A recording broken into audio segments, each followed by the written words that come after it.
Revelation chapter 18, verse 1.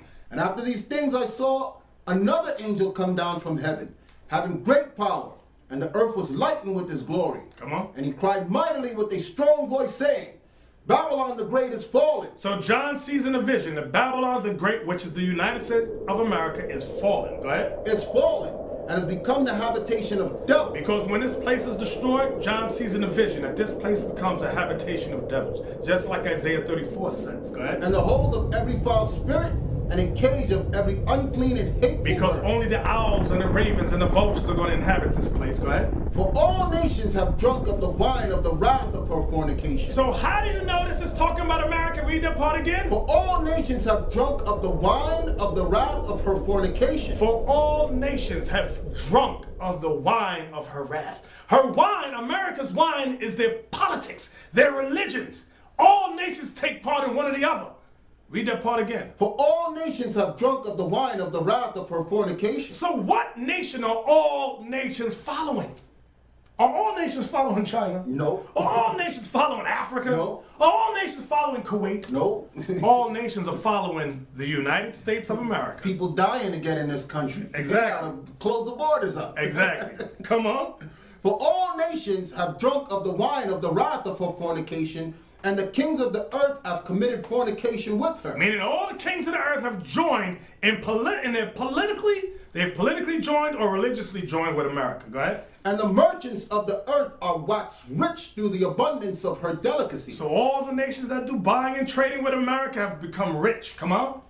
And I heard another voice from heaven saying, watch this. Come out of her, my people. This is the proof that the Israelites are slaves in America. Read it again. And I heard another voice from heaven saying, Come out of her, my people. So come out of her, my people. Come out of her, my people. So God's people are captive in the United States of America, called Babylon the Great. Come on.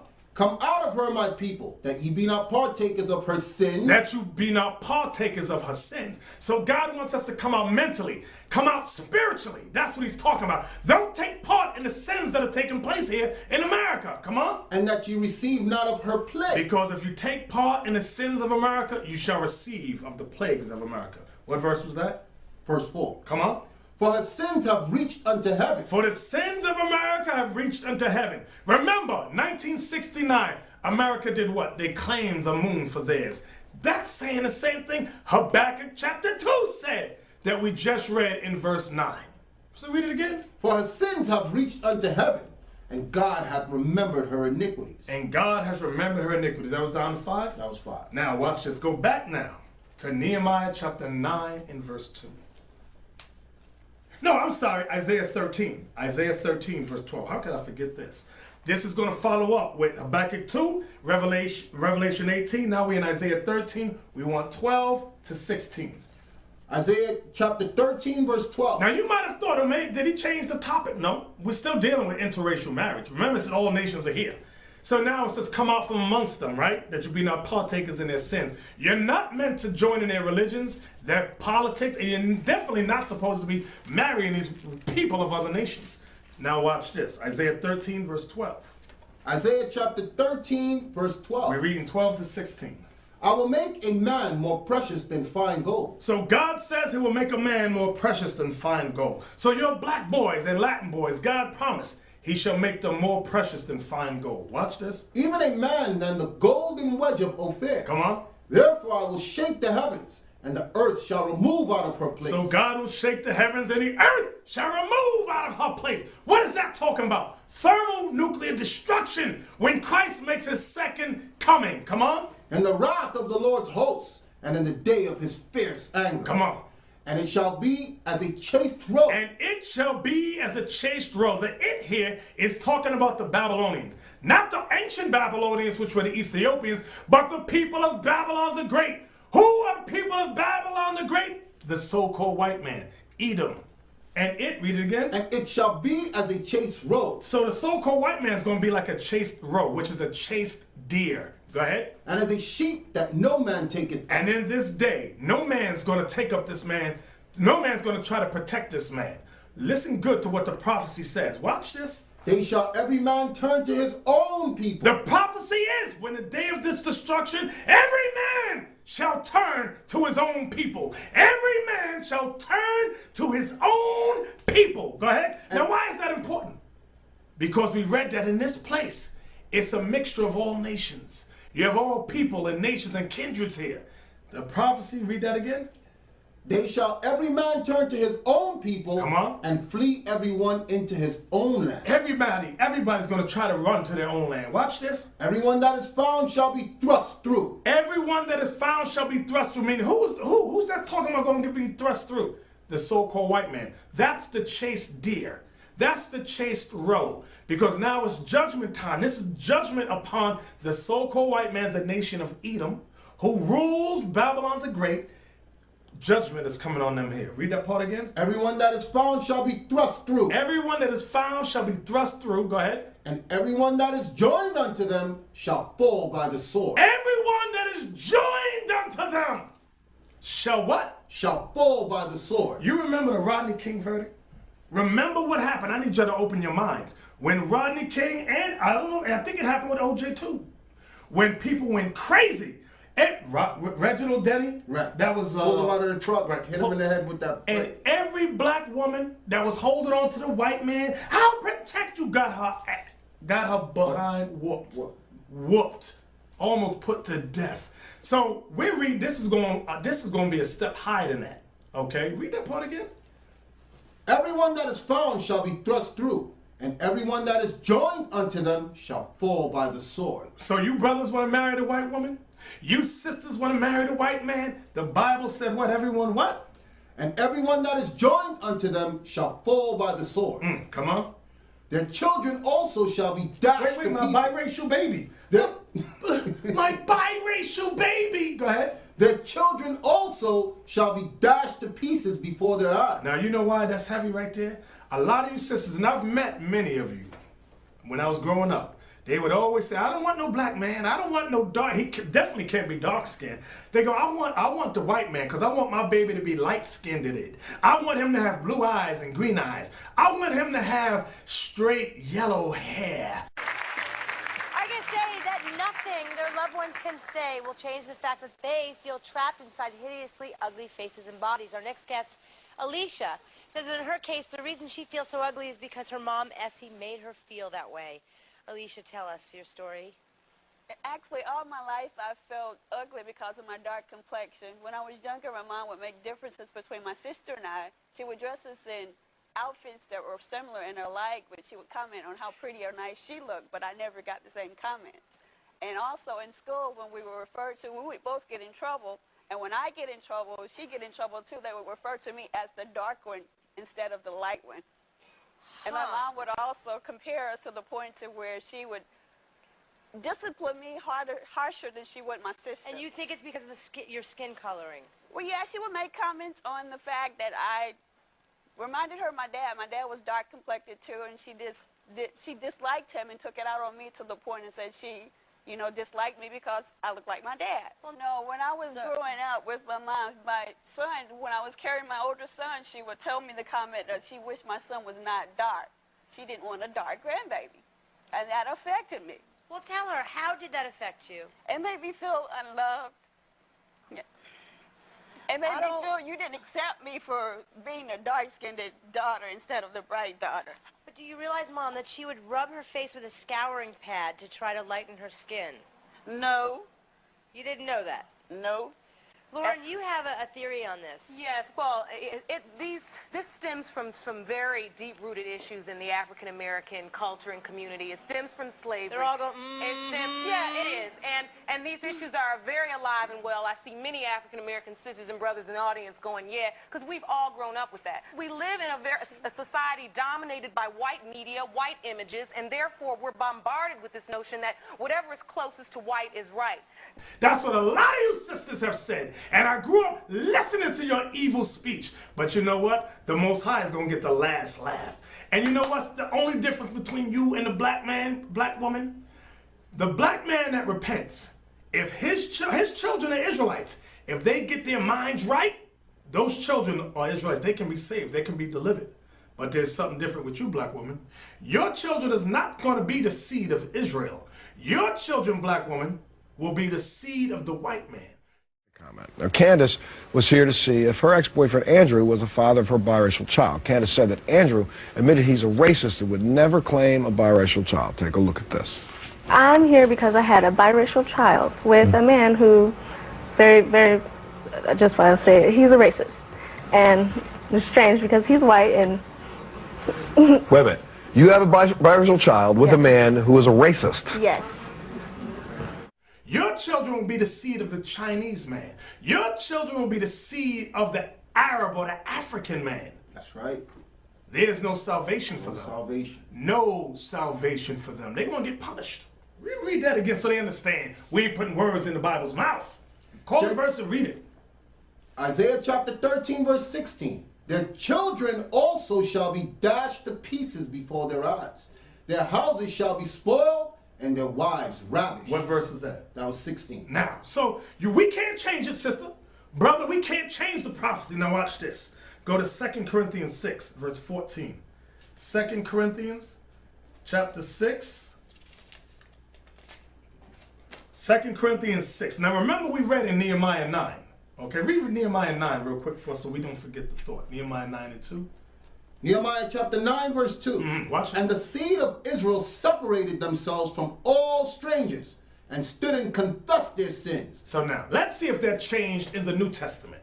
2 Corinthians 6, let's read verse 14 through 18. 2 Corinthians 6, we want to see if the law changed. 2 Corinthians 6 verse 14.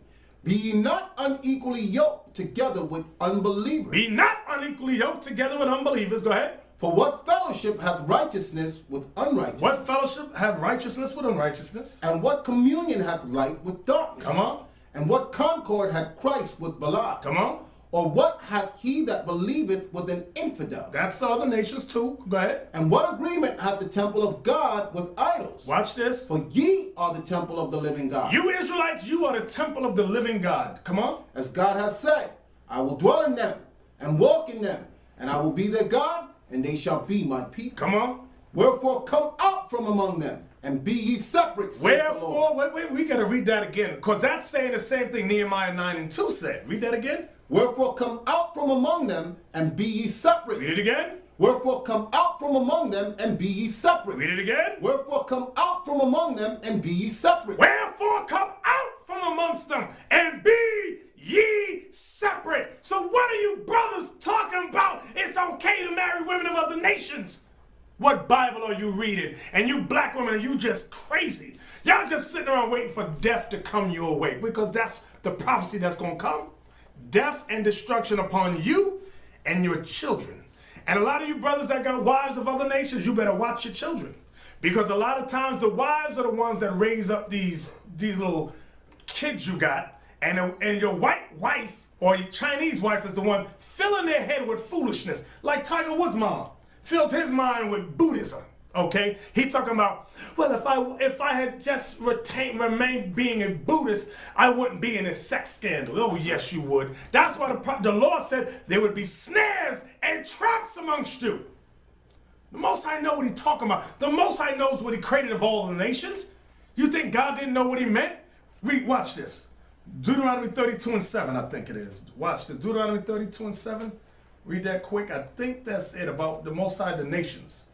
32 and 7. Come on. Deuteronomy chapter 32, verse 7. Remember the days of old. Consider the years of many generations.